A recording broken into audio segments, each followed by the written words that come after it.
Buenas tardes a todos. Me llamo Inmaculada Belén López y os voy a hablar sobre microdominios funcionales de proteínas SNER en células cromafines. A modo de introducción, vamos a hablar de todos estos puntos, que son las glándulas adrenales. Vamos a hablar un poco sobre la transmisión sináptica, canales de calcio dependientes de voltaje, las diferentes etapas de la exocitosis regulada y luego el complejo SNER y la estructura de este complejo.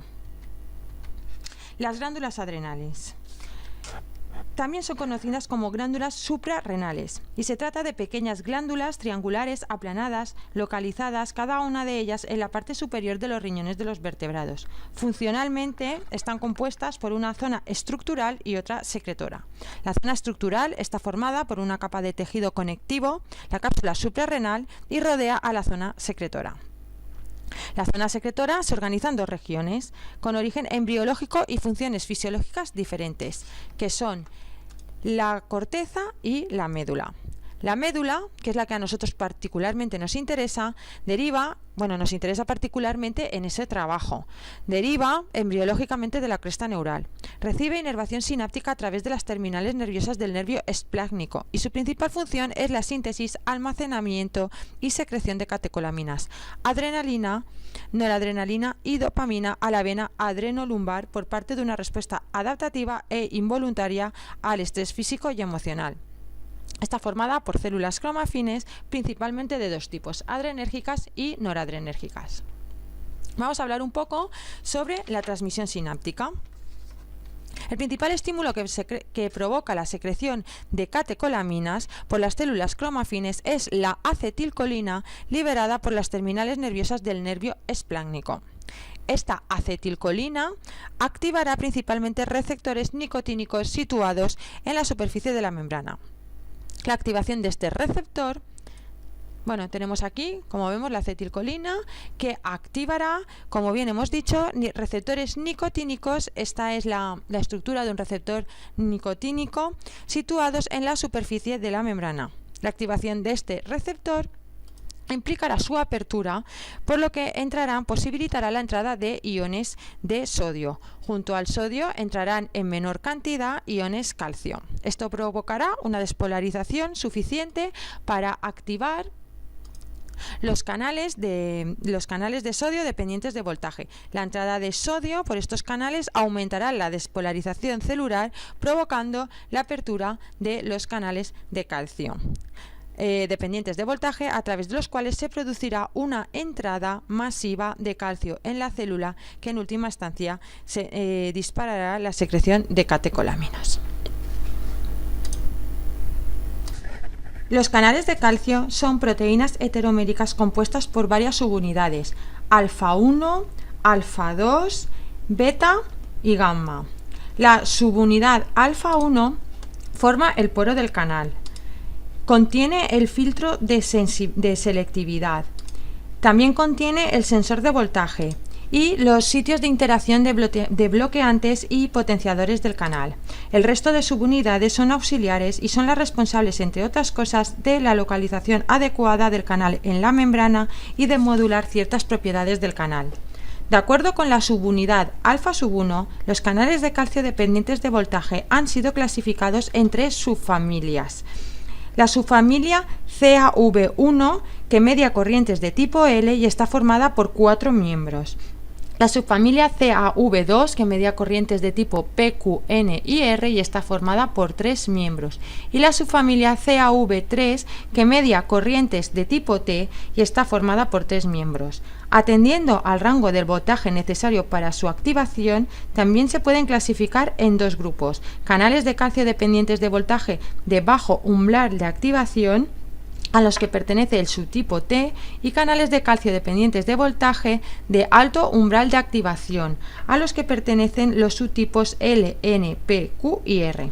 Existe un consenso general de que en las células cromafines se expresan todos los tipos de canales de calcio de alto umbral de activación, pero la contribución de cada uno de ellos en la secreción no está del todo clara. Dependiendo de la técnica y o la especie utilizada, el tipo de canal envuelto en la secreción varía. Por otro lado, también se han encontrado diferencias en cuanto se trata de células cromafines aisladas mediante cultivo celular o de la glándula intacta. Dependiendo de la técnica, la especie y de si las células han sido aisladas o no mediante cultivo celular, el tipo de canal envuelto en la secreción muestra, por lo tanto, una amplia variabilidad. Bueno, vamos a hablar un poco de las distintas etapas de la exocitosis regular. De manera resumida, la exocitosis consiste en la fusión de la membrana de las vesículas con la membrana plasmática de la célula para liberar su contenido al espacio extracelular. En esta figura he tratado de representar de manera resumida las etapas de la exocitosis regulada. El ciclo vital de las vesículas sináticas no finaliza con la exocitosis, ya que son recicladas mediante un proceso conocido como endocitosis. La vesícula endocitada es traslocada y fusionada con un endosoma temprano del que gemarán nuevas vesículas que serán cargadas con su correspondiente neurotransmisor. Alternativamente, estas vesículas, las vesículas son cargadas con su neurotransmisor, alternativamente estas vesículas pueden ser recicladas y cargadas con el neurotransmisor, como hemos visto, sin la necesidad de pasar por un endosoma. A continuación, con la ayuda del citoesqueleto, las vesículas se traslocarán a la membrana plasmática de la célula, donde entrarán en contacto físico con estas mediante un proceso conocido como atraque. De todas las vesículas atracadas, algunas experimentarán un proceso de maduración dependiente de ATP y de calcio que las facultará para liberar su contenido a través de un poro de fusión. También existe la posibilidad de que el poro de fusión vuelva a cerrarse tras liberar toda parte del contenido de la vesícula sin necesidad de que se fusione con la membrana plasmática. Se trata de un mecanismo conocido como Kiss-and-Run, es decir, no llegaríamos a este paso, sino que no se fusionaría la membrana plasmática, la membrana de la vesícula con la membrana plasmática, sino que liberaría su contenido, se volvería a cerrar la vesícula y esto se denomina mecanismo Kiss-and-Run. Estos eventos de fusión de membranas que acabamos de ver requieren de un grupo de proteínas que han sido denominadas como proteínas SNER, las cuales poseen un dominio característico conocido como motivo SNER. Como podemos ver, el motivo SNER son unos 60 aminoácidos con una estructura alfa hélice que mide la interacción entre distintas proteínas de este tipo. A pesar de que en la actualidad se conocen más de 30 proteínas, al primer complejo SNER neuronal identificado, SNER neuronal identificado sigue siendo el más estudiado y está basado en 3 proteínas, 2 residentes en la membrana plasmática, sintaxina y SNA25, que son estas de aquí, sintaxina, que posee un motivo SNER, y SNA25, que posee 2 motivos SNER, y una residente en la membrana de las vesículas, sinaptobrevina o WAMP, que posee un motivo SNER. En las imágenes podemos ver la estructura de cada una de ellas, desde la región N a la región C terminal. Y simplemente resaltar, porque va a ser importante para después, de que sintaxina y WAMP tienen un motivo SNER y SNA25-2. También hay otro, aparte de sus nombres, sintaxina, SNA25 y WAMP, hay una manera de clasificarlas. Sintaxina y SNA25 son T-SNERs y sinaptobrevina es una V-SNER. La cristalización del complejo SNER neuronal reveló una estructura de 4 hélices alfa entrelazadas formadas por el motivo SNER de sinaptobrevina o WAMP, el de sintaxina 1A y el de SNA25B. Aquí vemos la representación SNA25B, sintaxina, sinaptobrevina. Entonces, el primer complejo neuronal, la cristalización de este complejo reveló un motivo SNER, una estructura, una hélice formada por WAMP, una por sintaxina y 2 por SNA25.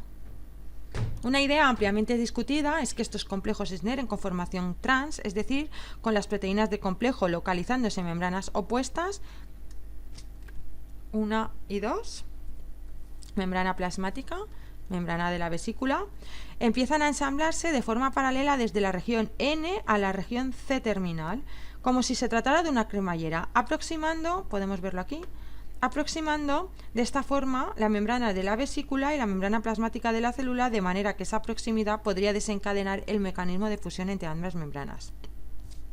Aquí en esta diapositiva, adelantándonos un poco a los acontecimientos, para entender un poco los resultados que presentaremos a continuación, he puesto aquí un asterisco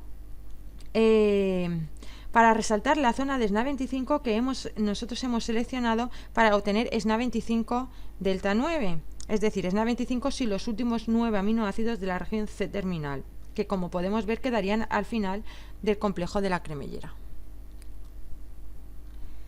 A este complejo neuronal se le propuso originalmente el papel de atraque de las vesículas en las denominadas zonas activas de la secreción. Posteriormente, se ha sabido que células tratadas con diferentes neurotoxinas tenían un atraque aparentemente normal de sus vesículas, pero la secreción estaba bloqueada. Las neurotoxinas son metaloproteasas que proteolizan de manera específica distintas SNER. Nosotros, como veremos en el último apartado de los resultados, apoyamos un papel del complejo SNER y concretamente de SNA25 en el atraque y la fusión de las vesículas. Los objetivos de este proyecto. Como objetivo principal queremos estudiar la organización de las zonas de secreción en un modelo neuroendocrino como son las células cromafines. Queremos investigar cuantitativamente si son los dominios de proteínas SNER o los canales de calcio dependientes de voltaje o ambos tipos de proteínas los que definen las zonas de secreción en este modelo celular. Como objetivos específicos, queremos analizar las zonas de secreción en la membrana plasmática de las células cromafines y su relación con las proteínas SNER, sintaxina 1 y SNA25, estudiar la formación de microdominios de proteínas SNER en la membrana plasmática de estas células, estudiar la ubicación de moduladores de las proteínas SNER, como es MUN18-1, y estudiar la relación entre proteínas SNER y los diferentes tipos de canales de calcio regulados por voltaje. Bueno, hablamos un poco de la metodología utilizada para realizar a cabo estos objetivos. Hemos utilizado dos tipos de preparaciones, células cromafines en cultivo, bovinas, y rodajas de médula adrenal, también bovinas. Teniendo en cuenta que las células, al ser puestas en cultivos, sufren cambios en su fenotipo y que la mayoría por voltaje. Bueno, hablamos un poco de la metodología utilizada para realizar a cabo estos objetivos. Hemos utilizado dos tipos de preparaciones, células cromafines en cultivo, bovinas, y rodajas de médula adrenal, también bovinas. Teniendo en cuenta que las células, al ser puestas en cultivos, sufren cambios en su fenotipo y que la mayoría de los estudios en este modelo celular han sido realizadas en células en cultivo, nos pareció interesante plantear este trabajo en dos preparaciones y además al mismo tiempo estudiar si existían diferencias significativas entre ellas. Realizaremos experimentos de inmunocitoquímica e inmunohistoquímica mediante la utilización de anticuerpos específicos. Estos son los anticuerpos que hemos utilizado en la realización de este trabajo. Y luego visualizaremos el marcaje de estas proteínas mediante microscopía láser confocal.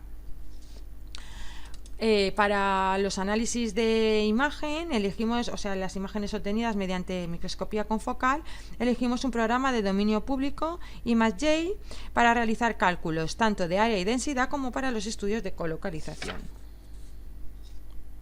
Además, utilizamos el IGOR Pro para el programa estadístico IGOR Pro para el análisis de distribuciones, y luego para hacer los típicos cálculos estadísticos de las comparaciones t-student, retas de regresión, etcétera, utilizamos el Prisma, el programa GrandPub Prisma.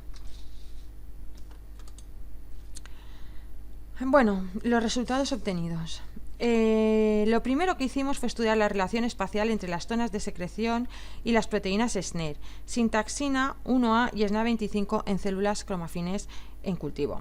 Para marcar las zonas de secreción en este modelo celular, utilizamos anticuerpos específicos contra la enzima vesicular dopamina beta hidroxilasa, o DBH. Esta enzima se encuentra en la membrana, aquí la podemos ver, se encuentra en la membrana de las vesículas cromafines, pero se incorpora a la membrana plasmática de la célula durante la secreción. Es por ello que mediante un sencillo protocolo experimental que consiste en estimular la secreción de las células, incubarlas con anticuerpos contra la DBH y luego fijarlas, permeabilizarlas e incubarlas con un segundo anticuerpo, bien contra sintaxina 1A, como vamos a ver en esta imagen, o contra SNA25, como veremos en la siguiente diapositiva, podemos estudiar la relación espacial entre las zonas de secreción y las proteínas SNER en estas células. En la figura podemos observar una célula cromafina aislada mediante cultivo celular, estimulada con una solución alto potasio desde un plano polar hasta un plano más ecuatorial. En ella podemos observar el marcaje de sintaxina 1A, el de dopamina beta hidroxilasa y la colocalización de ambas proteínas en la membrana plasmática de las células, bien por la intensidad de la coloración amarilla, que es una consecuencia directa del buen emparejamiento de los píxeles de ambos canales, o por la máscara de colocalización, que es otra manera precisa de estudiar colocalización. En fin, aquí podemos ver sintaxina marcada con un secundario verde, entonces podemos ver el marcaje de esta proteína en verde, la proteína de las vesículas, la dopamina beta hidroxilasa, la colocalización entre ambas proteínas la podemos ver aquí en esta imagen, bien pues la coloración amarilla, que es la suma de los píxeles de los dos canales, el verde y el rojo, o por la máscara de colocalización, que son los píxeles positivos para ambas proteínas. Obtuvimos que el 48% de los píxeles positivos para DBH colocalizaban con sintaxina 1A.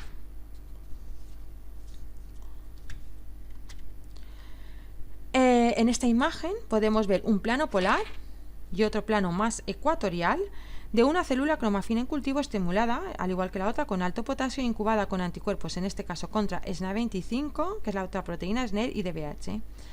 En estas imágenes podemos ver la colocalización entre ambas proteínas en la membrana plasmática de estas células y luego también la máscara de colocalización. Obtuvimos que un 51% de los píxeles positivos para DBH colocalizaban con SNA25. Los datos de colocalización obtenidos cercanos al 50% en ambos casos son representativos del alto nivel de colocalización existente entre los eventos de secreción y las proteínas SNER en este modelo celular. Un análisis detallado de secciones polares de células cromafines en cultivo visualizadas a gran magnificación nos reveló que las zonas de secreción se distribuían en la cara externa de la membrana plasmática, separadas entre ellas una distancia de entre 0,5 y 2 micras. Del análisis de este tipo de imágenes pudimos sacar varias conclusiones.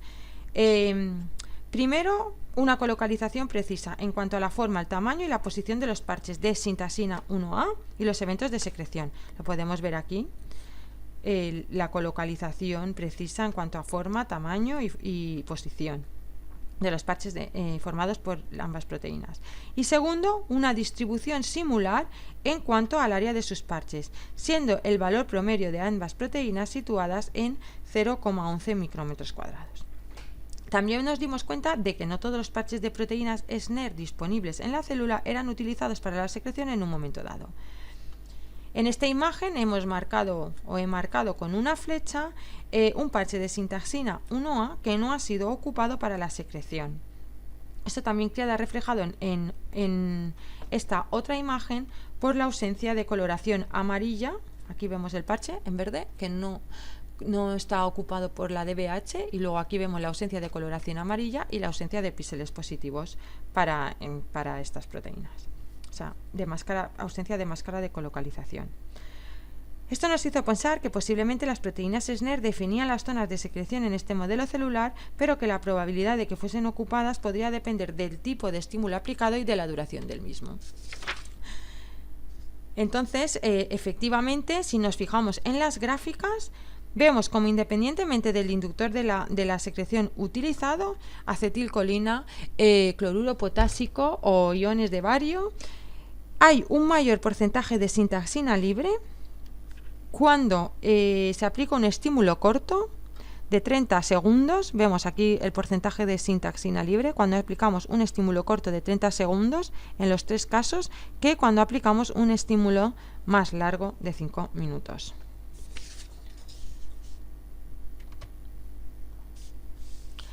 A continuación, quisimos ver si la colocalización existente entre las zonas de secreción y las proteínas SNER en las células en cultivo también ocurría en un sistema más fisiológico como son las rodajas de tejido.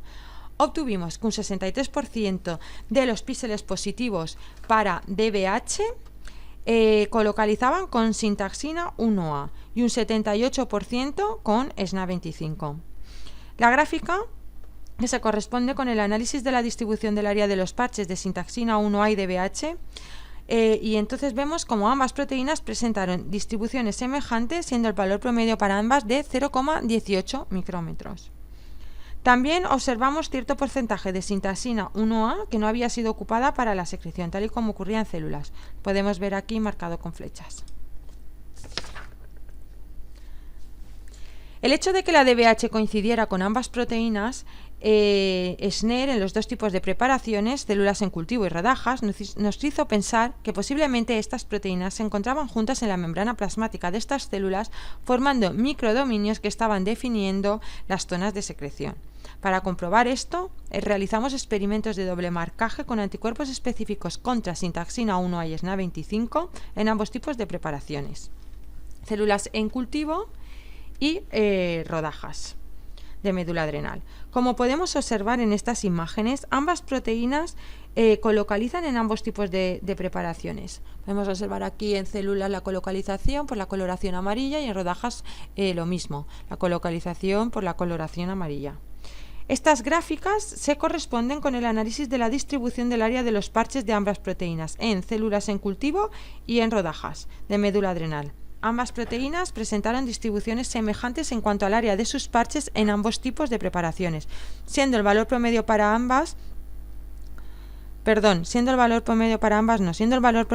células de 0,11 micrómetros y de 0,18 micrómetros cuadrados en rodajas de tejido.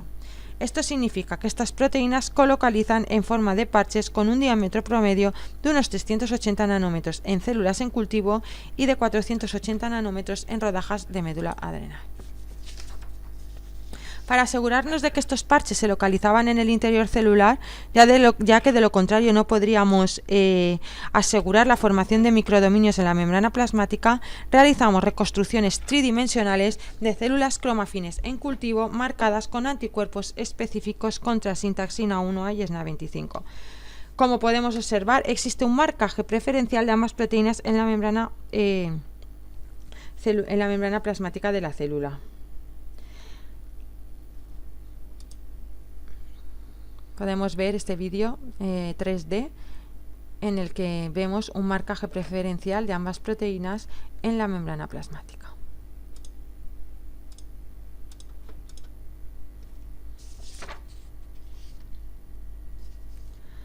Pero estos microdominios de proteínas SNER, ¿preexisten en la membrana plasmática o se forman en el momento de la secreción? Si se forman en el momento de la secreción, deberían cambiar algunos parámetros del marcaje de estas proteínas, como por ejemplo el área y la densidad antes y después del estímulo. Nosotros no observamos diferencias significativas ni en el área ni en la densidad de los parches de sintaxina 1A y SNA25 antes y después del estímulo, ni en células en cultivo ni en rodajas de médula adrenal. Aquí podemos ver células en cultivo, rodajas de médula adrenal, el marcaje de sintaxina antes y después del estímulo, de SNA25 antes y después del estímulo, lo mismo en rodajas, y luego el análisis estadístico en el que vemos que no hay diferencias significativas en cuanto al área antes y después del estímulo, tanto en células como en rodajas, tanto para SNA25 como para sintaxina como para SNA25, ni tampoco en cuanto a la densidad. Por lo tanto, podemos concluir que microdominios preexistentes de proteínas SNER en la membrana plasmática de células cromafines definen las zonas de secreción en este modelo celular.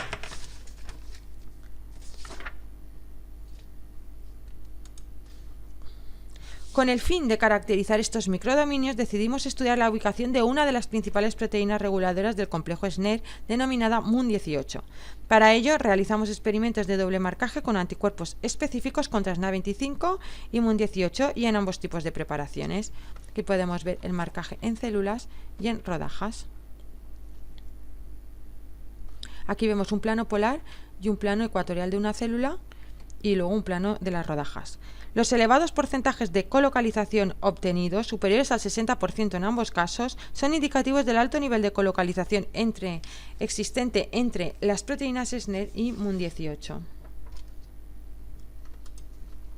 A continuación, o por último, decidimos estudiar la relación espacial existente entre las zonas de entrada de calcio en las células y las proteínas SNER, que, como acabamos de ver, marcan las zonas de secreción en este modelo celular.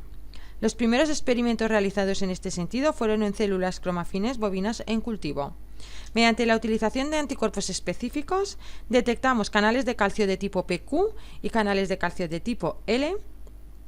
Y en estas imágenes podemos observar un porcentaje de colocalización que fue aproximadamente del 20%, tanto para los canales de tipo PQ como para los canales de tipo L. A pesar de estos bajos porcentajes de colocalización, ambos marcajes se encontraban relativamente próximos, entre los 200 y los 400 nanómetros, lo que significa que aunque no sea necesaria una interacción directa entre ambos tipos de proteínas, sí es necesario cierta cercanía. Podemos ver aquí cómo en el mapa de colocalización no colocalizan exactamente, pero que sí están situados muy próximos unos a otros. Realizamos el mismo tipo de marcaje en rodajas de médula adrenal y encontramos importantes diferencias con respecto a los resultados obtenidos en células en cultivo.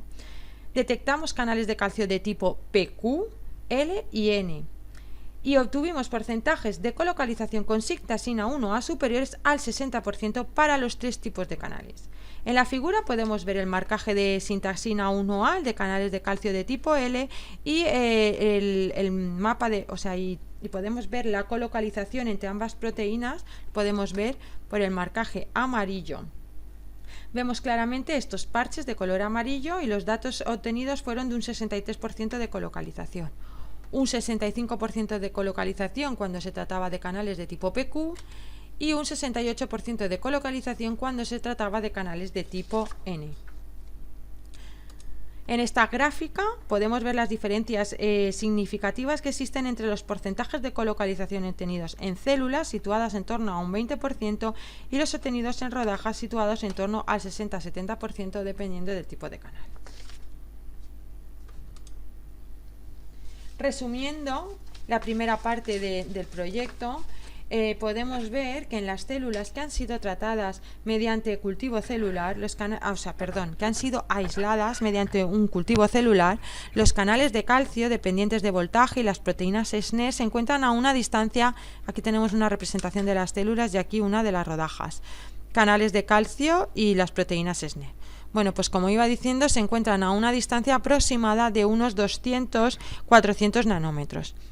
Esto podría explicar la demora de tiempo observada en las células neurosecretoras entre la entrada de calcio y la respuesta secretora, y respaldar la hipótesis de que en este tipo de células las vesículas se encuentran atracadas a cierta distancia de las zonas de las agrupaciones de canales de calcio dependientes de voltaje. Sin embargo, en las células que no han sido aisladas mediante ningún cultivo, se da un mayor acoplamiento entre los canales de calcio y las zonas de secreción, posiblemente para asegurar una respuesta más rápida entre la entrada de calcio y la secreción de catecolaminas.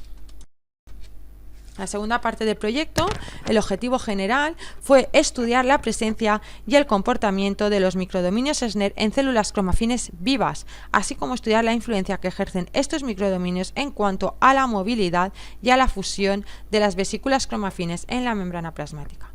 Como objetivos específicos teníamos estudiar las características dinámicas de los microdominios de proteínas SNER, estudiar cómo afecta la dinámica de los microdominios SNER a la dinámica de las vesículas cromafines, estudiar cómo afecta un aumento en la concentración del calcio intracelular en cuanto a la movilidad de los microdominios SNER, estudiar cómo afecta la dinámica de los microdominios SNER en la fusión de las vesículas cromafines y además queremos buscar un modelo molecular que trate de integrar las funciones observadas en las proteínas SNER y su relación con las vesículas cromafines.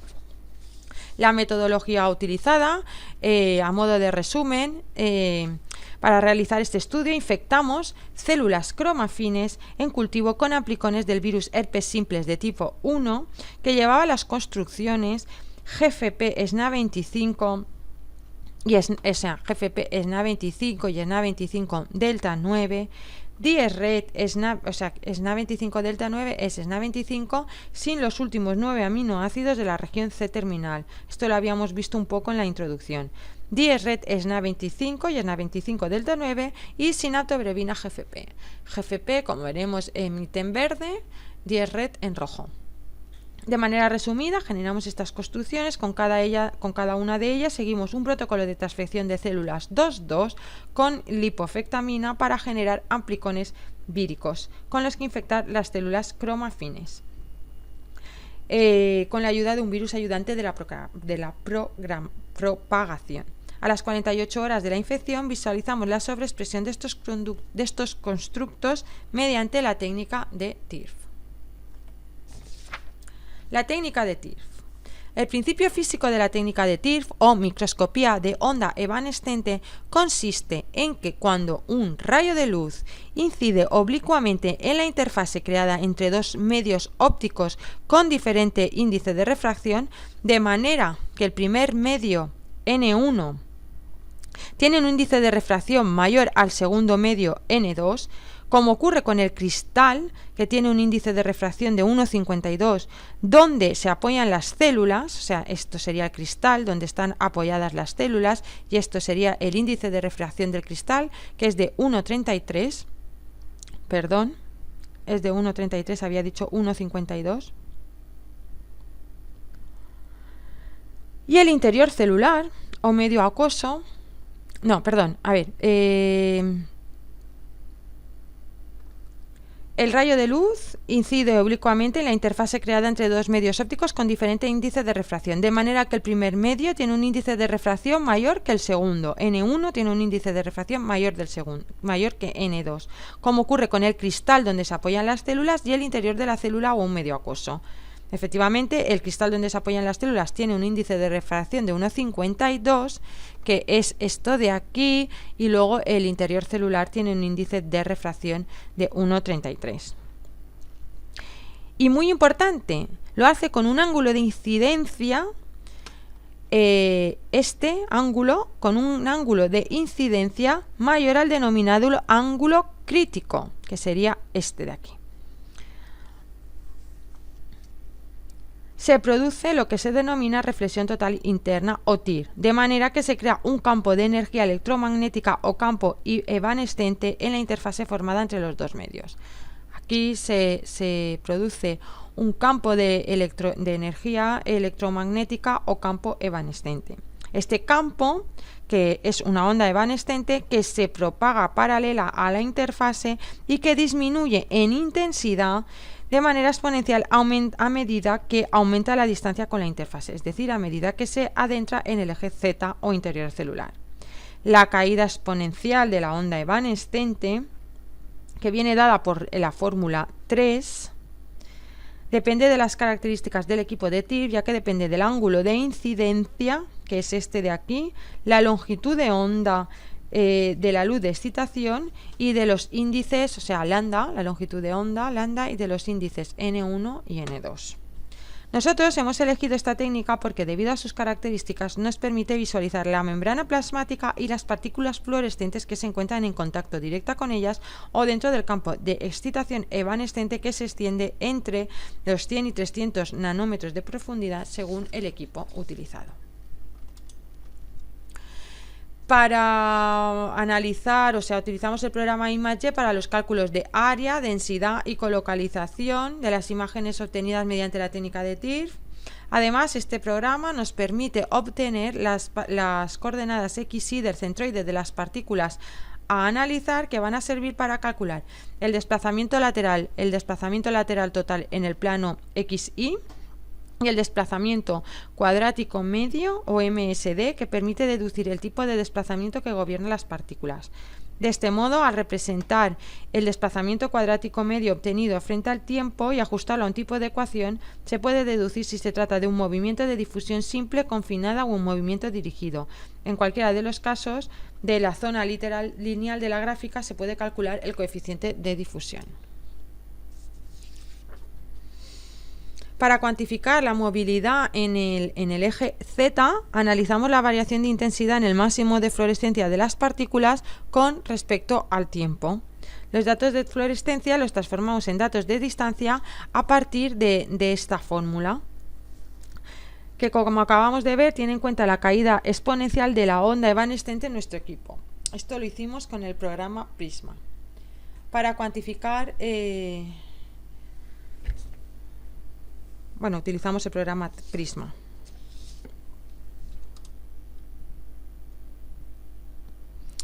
SNA25 delta 9 es el producto resultante de un tratamiento de las células con la neurotoxina botulínica A. El uso de esta toxina ha ayudado a esclarecer el papel de SNA25 en la secreción vesicular. Sin embargo, estos estudios tienen algunas limitaciones superadas en parte por la biología molecular, especialmente la dificultad que tiene la toxina para proteolizar a SNA25 cuando se encuentra formando parte del complejo SNER. Por lo tanto, la estrategia que seguimos para estudiar el comportamiento de los microdominios SNER fue la de sobreexpresar SNA25 y SNA25 delta 9 fusionadas bien a GFP o DRED y visualizar la expresión de estas construcciones mediante la técnica de TIR. Una limitación potencial de este trabajo podría ser el hecho de que la fusión de estas proteínas GFP y DRED a la región N-terminal de las proteínas SNER alterase sus propiedades. Estas imágenes son de un trabajo anterior de nuestro grupo en colaboración con el grupo del profesor Manuel. En este trabajo, mediante la técnica de amperometría, comprobaron que la expresión de GFP SNA25 no afectaba la secreción ni a nivel global ni a nivel de fusiones vesiculares individuales, mientras que cuando se sobreexpresaba GFP SNA25 delta 9 sí se producía una disminución significativa en el número de fusiones vesiculares. Además, comprobaron que estas construcciones presentaban la misma localización en la célula que en la proteína endógena. Es decir, cuando sobreexpresaban GFP SNA25 y GFP SNA25 delta 9 se disminuía, había diferencias estadísticamente significativas en cuanto al número de fusiones vesiculares en las células cromafines. Esto lo vieron mediante amperometría. En cuanto a los resultados obtenidos, lo primero que hicimos fue infectar células cromafines con amplicones víricos que llevaban las construcciones GFP SNA25 y GFP SNA25 delta 9. A las 48 horas, entre el 20 y el 30% de estas células, visualizadas mediante la técnica de TIR, mostraban parches de fluorescencia verde intensa, indicando la expresión de estas proteínas. GFP SNA25, este es el aspecto que tenían las células visualizadas mediante TIR, y GFP SNA25 delta 9. Realizamos un análisis de la distribución del área de los parches de expresión de ambas proteínas y vimos que presentaban distribuciones semejantes, siendo el valor de área promedio para la proteína nativa de 0,25 micrómetros cuadrados y 0,26 micrómetros cuadrados para la alterada, o sea, para SNA25 delta 9. Realizamos un análisis de la densidad de los parches y, como podemos ver en las gráficas, también presentaron una densidad semejante. 0,14 parches por micrómetro cuadrado y 0,12 parches por micrómetro cuadrado. Además, estos parches de expresión se encontraban presentes, sintaxina, que podemos ver aquí en rojo, y sinaptobrevina, que podemos ver en verde. Obtuvimos resultados de colocalización semejantes con el SNA25 delta 9. Esto significa que mediante la técnica de TIR podemos observar los microdominios SNER y estudiar su movimiento en la membrana plasmática de células vivas. A pesar de que ambas construcciones presentaron parámetros de área y densidad semejantes, los parches de expresión de ambas proteínas revelaron una dinámica muy diferente, como podemos apreciar en estos vídeos.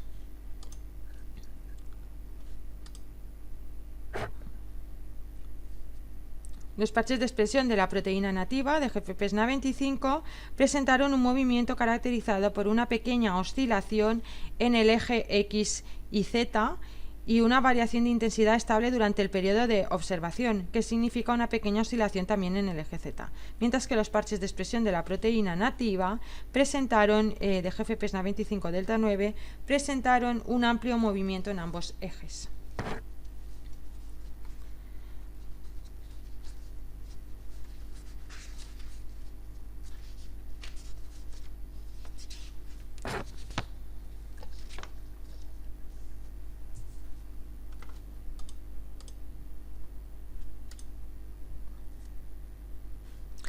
Para cuantificar la movilidad de los parches de expresión en el plano XY, calculamos la velocidad alcanzada en ese plano y el desplazamiento cuadrático medio o MSD que nos sirvió para hallar su coeficiente de difusión. La velocidad promedio alcanzada en el plano XY de los parches de expresión de la proteína nativa fue de 22 nanómetros por segundo, mientras que de la proteína alterada fue de 36 nanómetros por segundo.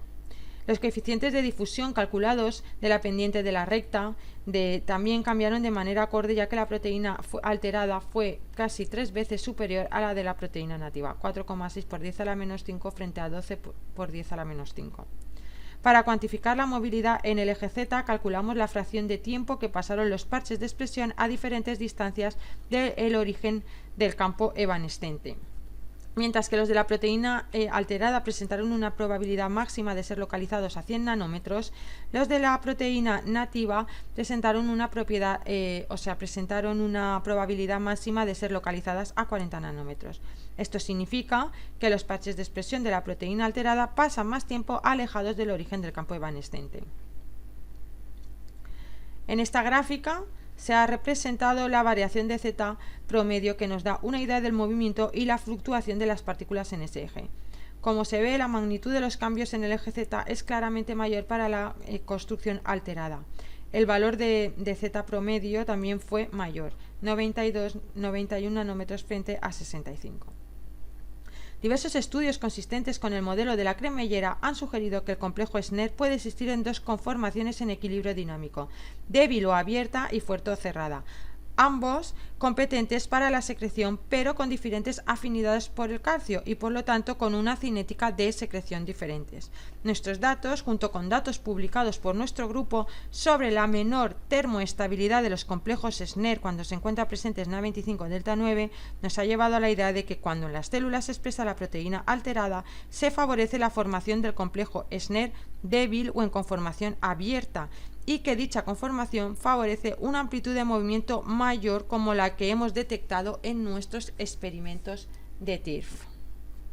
Si un complejo SNER se encuentra en equilibrio dinámico entre dos conformaciones, uno más abierto y otro más cerrado, podría ocurrir que lo que provocara la transición entre ambos, del estado abierto al cerrado, fuese un aumento en la concentración del calcio intracelular que el complejo sentiría a través de la proteína sinaptotagmina que tenemos aquí en amarillo.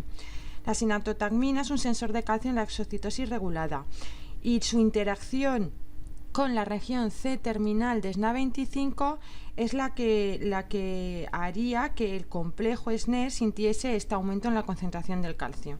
En este sentido, un complejo SNER con una alteración en la región C-terminal de SNA25 pasaría más tiempo en estado conformacional abierto, ya que no sentiría el calcio de la misma manera que un complejo SNER con la proteína nativa. Podríamos pensar, si esto es así, que un aumento en la concentración del calcio intracelular debería reducir el movimiento observado en los parches de expresión de la proteína alterada. Y para comprobar esto, lo que hicimos fue incubar una célula ChromaFin bovina en cultivo que sobreexpresa SNA25 delta 9 con ionomicina y una concentración de calcio elevada. La ionomicina va a permitir la entrada del calcio en la célula. Y lo que vimos fue que al aumentar la concentración del calcio intracelular en esta célula, éramos capaces de reducir la movilidad de los parches de expresión de la proteína alterada. Además, como podemos observar en estas gráficas, redujimos la movilidad a velocidades parecidas a las de la proteína nativa. Es decir, cuando sobreexpresamos SNA25 fusionada con GFP, la velocidad promedio es de 22 nanómetros por segundo. Cuando sobreexpresamos la proteína nativa, si sobreexpresamos la proteína mutada, es de 36 nanómetros por segundo. Y cuando aumentamos la concentración del calcio en una célula que sobreexpresa la proteína mutada, revertimos esta velocidad a los 25 nanómetros por segundo. Tuvimos resultados semejantes en cuanto a desplazamiento cuadrático medio y en cuanto a desplazamiento en el eje Z.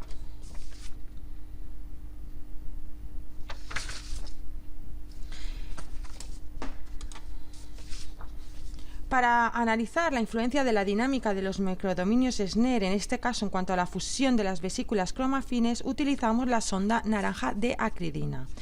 Cuando las vesículas se incuban con este colorante, este se acumula y agrega en la matriz de las vesículas acídicas, emitiendo fluorescencia roja que puede ser utilizada para estimar la población de dichas vesículas. De esta forma, ya que hemos infectado células cromafines con las construcciones DIERET-SNA25 y DIERET-SNA25 delta 9, en el canal de emisión del rojo podemos visualizar las vesículas y las proteínas SNER. Durante la exocitosis, la apertura del poro de fusión equilibra el pH ácido del interior de la vesícula y esto se traduce con un cambio rápido de la fluorescencia emitida del naranja de acridina, que pasa de roja a verde, de manera que en la ventana de emisión del verde, que sería esta, podemos visualizar las fusiones vesiculares a modo de destellos de fluorescencia. Por lo tanto, en el canal de emisión de rojo podemos ver tanto las vesículas como la proteína sobreexpresada, SNA25 y SNA25 delta 9, y en el canal de emisión del verde podemos ver las fusiones vesiculares. Y si observamos estas imágenes, si nos fijamos en estos vídeos, vemos cómo se produce un mayor número de fusiones vesiculares cuando en la célula se expresa la proteína nativa.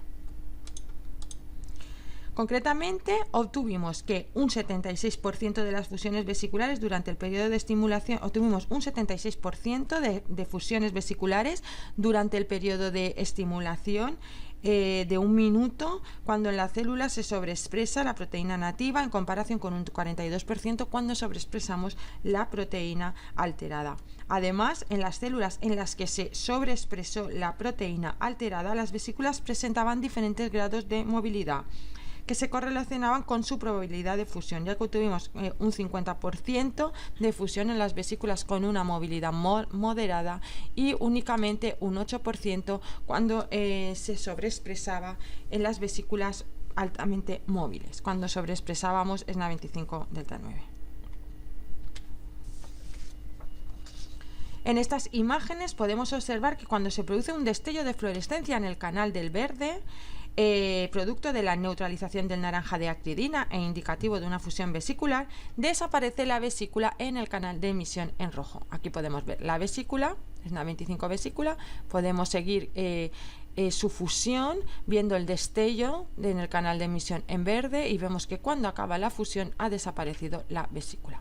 Lo mismo ocurre cuando expresamos la proteína SNA25 delta 9, la proteína alterada, pero además aquí observamos claramente cómo la fusión se prolonga en el tiempo si la comparamos con la fusión de vesículas que expresan la proteína nativa. Esto nos permite utilizar las espigas generadas de representar la fluorescencia máxima respecto al tiempo en el canal de emisión del verde para calcular el tiempo 1 medio, que es la anchura a la mitad del pico y es un reflejo de la cinética de las fusiones vesiculares. Obtuvimos un valor de tiempo 1 medio promedio para la proteína nativa de 178 milisegundos y de 219 milisegundos para la proteína alterada. Esto supone un pequeño cambio, pero significativo, de un 23%. Por lo tanto, podemos concluir que SNA25 está implicada en el atraque y en la fusión de las vesículas cromafines. Resumiendo, un complejo SNER con una alteración en la región C-terminal de SNA25, que es la región de unión a sinactotagmina, que la vemos aquí en amarillo, se quedará la mayor parte del tiempo en estado conformacional abierto, o por lo menos su transición al estado conformacional cerrado será más lenta, ya que no sentirá el calcio de la misma manera que un complejo nativo. Esto ofrece una explicación razonable a la alta movilidad observada en el plano eje X, Y en el eje Z de los parches de expresión de SNA25 delta 9.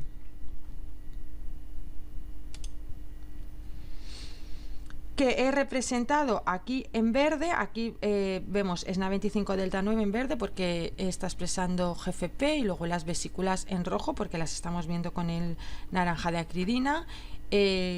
Luego vemos, esto es un resumen de lo que hemos obtenido, de las movilidades y de las probabilidades de fusión. Entonces, ¿por qué si todo esto, la sinactotagmina?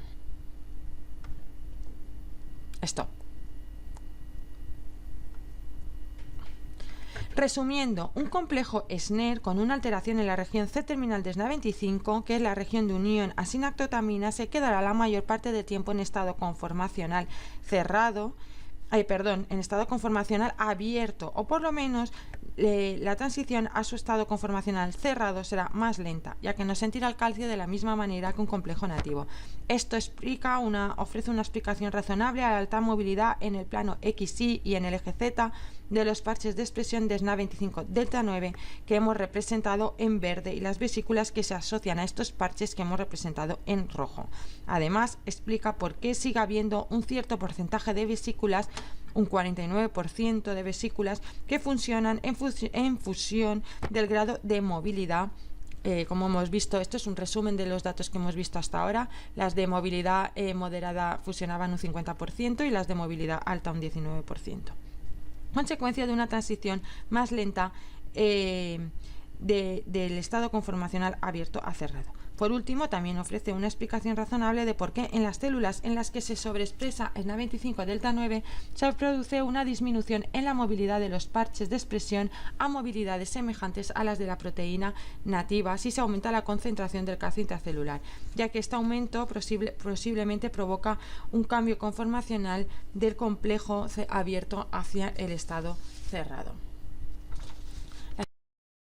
Las conclusiones que podemos sacar de este trabajo son varias. De manera resumida, existe un alto nivel de colocalización entre los eventos de secreción y los parches de proteínas SNER en las células cromafines, tanto en cultivo como en rodajas de médula adrenal. Sintaxina 1 y SNA25 forman microdominios en la membrana plasmática de las células cromafines que no cambian de área y densidad durante la secreción, siendo esto indicativo de que se encuentran preexistentes en la membrana plasmática, localizando la respuesta secretora. No todos los microdominios de proteínas SNER disponibles en la célula son utilizados para la secreción en un momento determinado. La intensidad y duración del estímulo aplicado para provocar la secreción condiciona el número de microdominios empleados para tal evento. Los elevados porcentajes de colocalización observados entre MUN18 y SNA25 sugieren que, incluso después de que sintaxina 1A se asocie con SNA25, MUN18 permanece en el entorno de ambas proteínas. La localización espacial de los microdominios formados por sintaxina 1 y SNA25 es más importante para definir las zonas donde se va a producir la secreción en las células cromafines en cultivo que la de los diferentes tipos de canales de calcio dependientes de voltaje. Existe una estrecha asociación entre los diferentes tipos de canales de calcio y los microdominios SNER.